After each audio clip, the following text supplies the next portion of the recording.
Bom dia, eu sou Luziana Macedo, sou graduanda em Medicina Veterinária pelo Centro Universitário INTA e hoje eu vou abordar sobre um assunto que é a diarreia viral bovina. A minha equipe é composta pelo Caio Barbeiro, a Mariana Pessoa e a Samile Emily.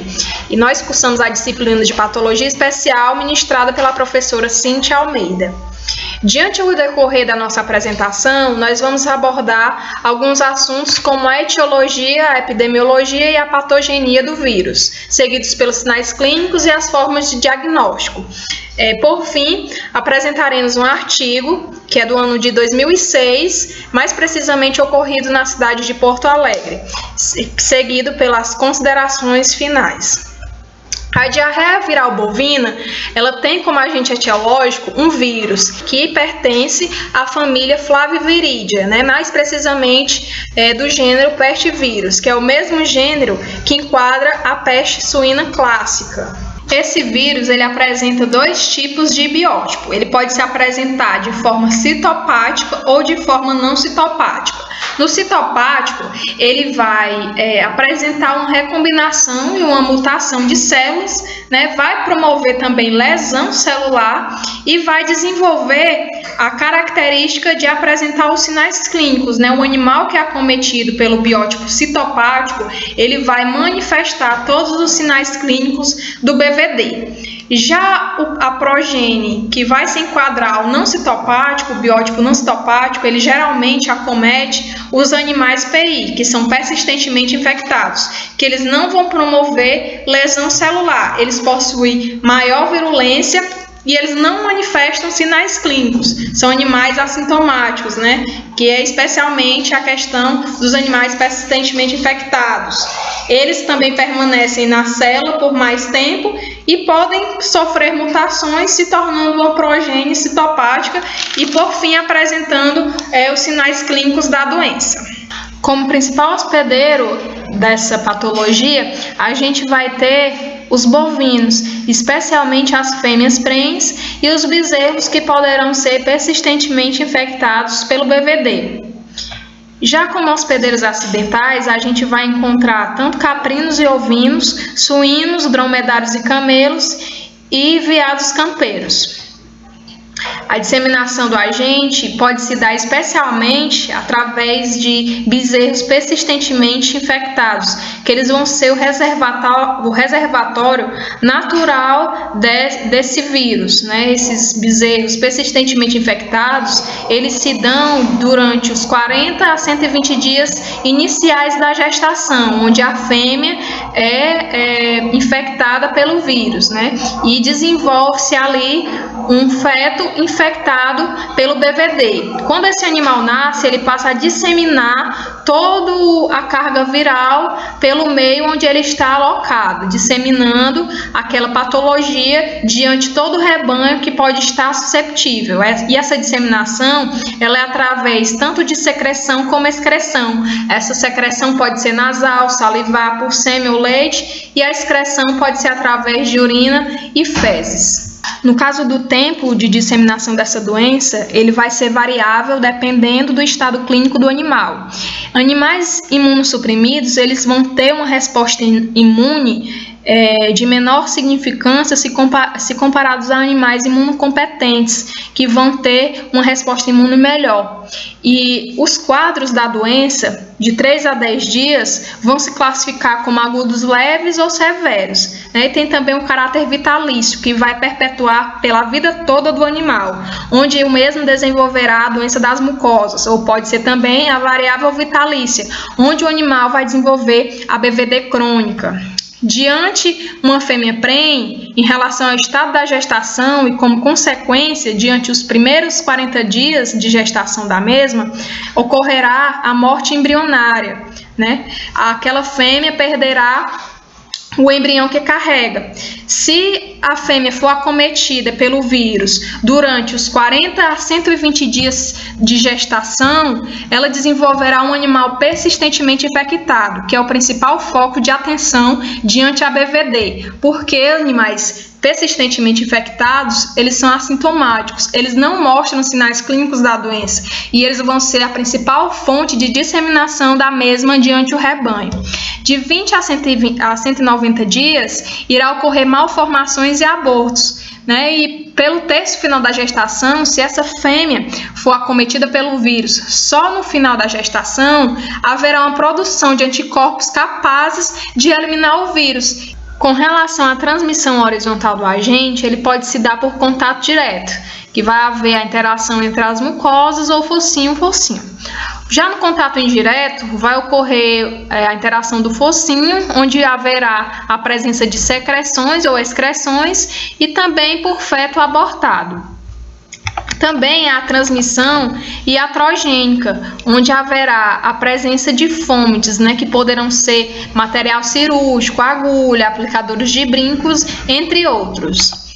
Já na transmissão vertical, será da vaca para o embrião, né? Vai ser de os pais para a prole, né? De os pais contaminados para a prole, que geralmente tem uma consequência frequente diante os casos de BVD. Com relação aos quadros de animais não prenes com infecção aguda, vai ter alta morbidade e baixa mortalidade.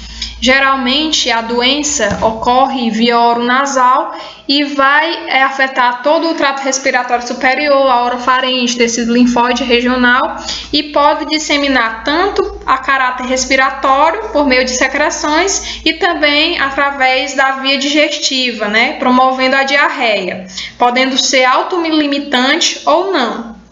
Que a doença, né, o poder de patogenicidade da doença vai se caracterizar de acordo com a estirpe viral e especialmente com o estado clínico do animal. Os sinais clínicos geralmente são a secreção nasal, diarreia, imunossupressão, que pode ser desencadeada uma infecção secundária ou dermatites persistentes, né, por agentes infecciosos secundários. Já em relação ao animal prene com infecção aguda, o biótipo e a estirpe viral são muito dependentes, né? No caso do biótipo, esse animal pode se caracterizar como não citopático ou citopático. O contágio também vai ocorrer via oro-nasal e vai afetar todo o trato respiratório superior, faringe, tecido linfóide regional. Porém, a disseminação no animal prene vai ser especialmente de caráter reprodutivo, onde o vírus vai ter tropismo pelo sistema genital e vai promover a transmissão placentária ao feto daquela vaca que está prene. Aqui já são algumas imagens, fetos abortados, mumificados, especialmente do nascimento de animais PI. Há também relatos que, no caso de animais prenes com infecção aguda, a gente vai observar um quadro de encefalite aguda neste animal prene. Com relação à infecção persistente do vírus, a gente vai ter especialmente os animais PI, que serão os reservatórios especiais da BVD, né? Esses animais serão mantenedores do vírus no meio ambiente e eles poderão ter uma sobrevida de 2 anos ou mais. E caso esses animais não sejam detectados no rebanho, eles poderão chegar à fase reprodutiva e se classificarem como reprodutores, podendo transmitir essa progênie através do sêmen e, caso sejam fêmeas, no caso, elas podem transmitir esse caráter de PI, né, de persistentemente infectado, a outros bezerros, disseminando todo esse caráter viral diante o rebanho. Com relação à doença das mucosas, que podem também ser desencadeadas pelo vírus da BVD, os principais sinais clínicos vão estar relacionados com o sistema digestivo do animal, que a gente vai perceber lesões erosivas em narinas e bocas. Aqui nessa região da narina, a gente também pode observar a formação até mesmo de lesões crostosas nessa área.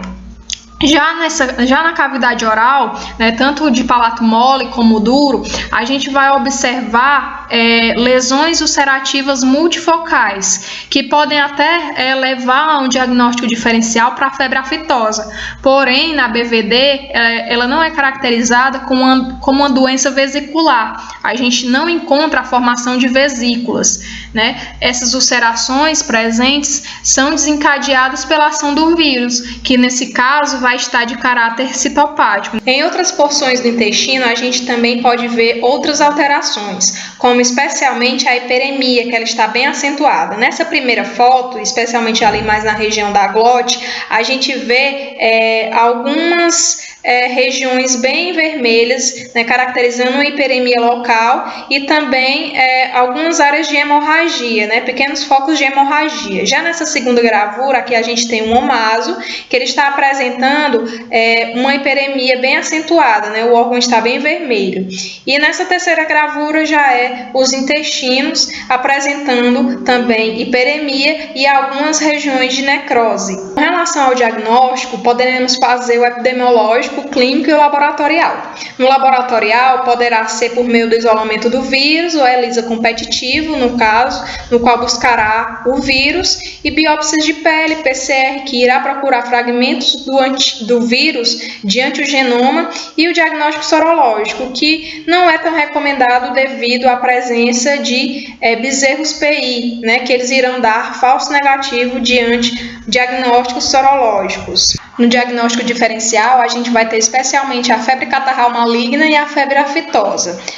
Ambas, no caso da febre catarral maligna, ela vai ser bastante similar devido os exudatos, né, a presença de exudato contínuo, e a febre aftosa devido às lesões vesiculares, às lesões ulcerativas que estarão presentes na cavidade oral do indivíduo. Com relação ao controle e à profilaxia, é válido ressaltar que a BVD não há tratamento. No entanto, a estratégia é avaliar o histórico do rebanho, se aquele rebanho já foi acometido ou não, o histórico de introdução do agente, né, neste caso, o risco de transmissão, se há um animal infectado dentro do rebanho ou não. Com relação a vacinar ou não, recomenda-se a vacinação de antirrebanhos que já tenham apresentado em seu histórico um animal PI ou regiões endêmicas. Já não é obrigatório a vacinação em regiões que não são consideradas endêmicas para o BVD.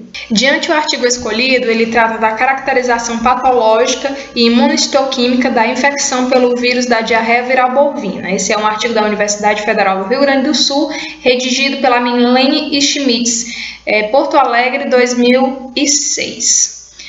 Diante o resumo desse artigo, ele trata especialmente do trato digestivo, de lesões como enterite, ulcerações na cavidade oral, da gengiva e da língua, e na análise histológica, os fragmentos de diversos tecidos foram fixados em formalina e corados pela técnica de HE. Já os achados de necrópsia eram frequentemente aparentes erosões e ulcerações no trato digestivo, localizados na língua, base da língua, esôfago, rumen e transição do retículo omaso, no omaso, no abomaso e no intestino, especialmente com a presença de fibrinoide catarral no intestino delgado e assim como a evidenciação e necrose das placas de Peyer. Diante as imagens que o artigo traz, ele apresenta, como a primeira imagem, um animal com sinal clínico bem característico de diarreia, neste caso, uma diarreia crônico-sanguinolenta com aspecto viscoso. Seguido pela segunda figura, que apresenta um bovino com diarreia aquosa em formato de arco, que também é característico da infecção. Aqui já nessa terceira figura, apresenta um bovino com lesões crostosas de coloração branca-acento na região da narina. Já essa quarta figura, ela apresenta uma ulceração focal na base da língua, né, representada aqui pela solução de continuidade. E bem central, a gente pode perceber uma área de necrose, né, com aspecto mais brancacento aqui nessa região central. Nessa quinta figura, aqui representada pelo omaso, ele apresenta-se com área de erosão na mucosa, É uma área mais hiperêmica, bem ao centro aqui da imagem. Essa região aqui, ela é uma região de transição entre o omaso e o retículo.